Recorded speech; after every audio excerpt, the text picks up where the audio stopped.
Tout le monde parle de sacrifice, mais peu savent ce que cela coûte vraiment. Voici l'histoire de Djibril, un homme ordinaire devenu légende, non pas pour avoir tué un lion, mais pour avoir couché avec la malédiction de sa lignée. Kolonto, village sahélien entouré de dunes rouges, vivait dans la paix. Mais cette nuit-là, les tambours ne sonnèrent pas. Le ciel resta muet. Aminata, mère de Djibril, s'effondra pendant une cérémonie de purification. Son corps se contractait. Des mots anciens sortirent de sa bouche, une langue oubliée que même les vieux ne comprenaient plus. L'ancienne vient chercher son dû. Les chèvres cessèrent de mettre bas. Les puits s'asséchèrent. Djibril alla voir Séréfo, le voyant aveugle.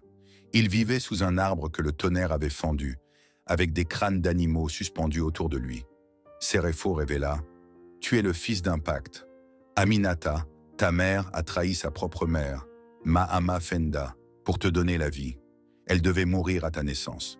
Ce fut refusé. L'équilibre est rompu, et ce qui est rompu doit être réparé. » Il lui montra une carte peinte sur une peau de chèvre.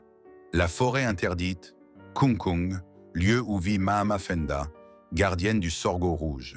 Djibril partit à pied, armé d'un couteau de cérémonie et d'une calebasse de néré fermenté. Sur la route, il croisa 3 hyènes qui riaient en parlant la langue des hommes. Il aida un vieillard coincé sous un arbre qui lui offrit un collier fait d'os humain. Quand le monde devient flou, serre-le, il te montrera l'invisible. Une nuit, il rêva d'une femme à la peau blanche comme le lait, portant une jarre pleine de sang, lui murmurant « Tu devras coucher avec le sang, pas avec le corps. » La forêt Kungkung n'avait ni oiseaux ni lumière. L'air était lourd et les arbres semblaient observer. Maman Fenda l'attendait. Ses cheveux étaient comme de la fumée, sa peau comme de la pierre. Ses yeux, 2 lunes rouges. Immobile, elle dit « Tu viens sauver ta mère, mais ton corps est la clé, le canal. Tu devras franchir l'interdit du sang. » Djibril, hésitant, recula.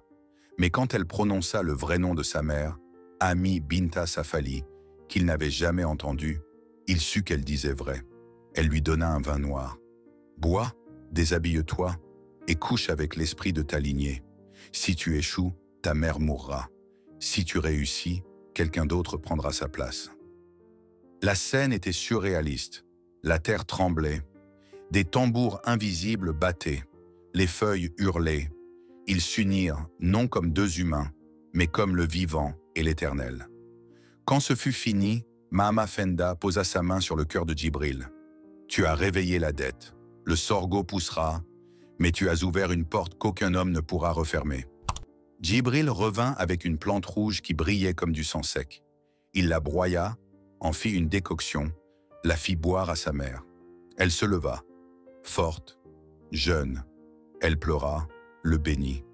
Mais cette nuit-là, un enfant naquit avec les yeux ouverts et des dents pointues. Le fleuve se mit à couler à l'envers. Une voix dans les rêves du village chantait « Il a touché le sang. Le sang réclame. » Les récoltes brûlèrent sans feu. Des femmes accouchèrent de bébés morts. Le chef du village mourut subitement, la bouche pleine de cendres. Les anciens convoquèrent Djibril. « Tu as touché ce qui ne devait pas être touché. Tu as réveillé le sang de l'ancienne. Tu as volé une vie à l'univers. Rends-la. » Mais Djibril n'avait rien à donner. Aminata révéla enfin la vérité. « Maman Fenda est ta grand-mère. Elle avait promis son âme pour que je vive. J'ai rompu ce pacte. Et toi, tu as couché avec elle, sans le savoir. » Djibril vomit, hurla. Il comprit que son corps avait été utilisé comme offrande incestueuse, un canal de réparation cosmique. Tu es le fils, le petit-fils et le mari rituel d'un même sang. Séréfo vint, une dernière fois. Il y a une solution. Retourne à la forêt. Donne ton nom. Abandonne ton identité. Deviens un homme sans passé, sans lignée, et le sang dormira. Djibril revint dans Kungkung. Une dernière fois. Il trouva Mahama Fenda jeune, belle, irréelle. Elle lui tendit une jarre. « Bois et oublie. Tu n'auras plus de nom, plus de souvenirs, mais ta mère vivra et le monde retrouvera son équilibre. » Djibril but. Dans la forêt, un homme marche parmi les plantes rouges. Il n'a pas de visage, pas de souvenir. Mais chaque matin, il chante une chanson triste. Le sorgho rouge pousse là où le sang s'est sacrifié. Ainsi s'achève le chant de Djibril, l'homme qui a franchi l'interdit. Il a couché avec une ombre pour ramener la lumière. Il a payé le prix que nul autre n'aurait osé imaginer. Et pourtant, il a disparu sans que personne ne puisse lui dire merci. Maintenant, écoute-moi, toi qui regardes cette histoire, si c'était toi, jusqu'où irais-tu pour sauver ta mère? Serais-tu prêt à sacrifier ton nom, ton sang, ta mémoire? Car parfois, le véritable héros n'est pas celui qu'on célèbre, mais celui qu'on oublie. Si cette histoire t'a touché, choqué ou fait réfléchir, alors partage-la. Laisse un commentaire.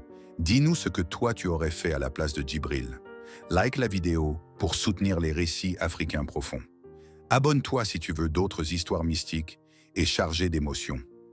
Partage cette vidéo à ceux qui pensent que le courage se mesure à l'épée, car parfois, il se cache dans le silence et la douleur.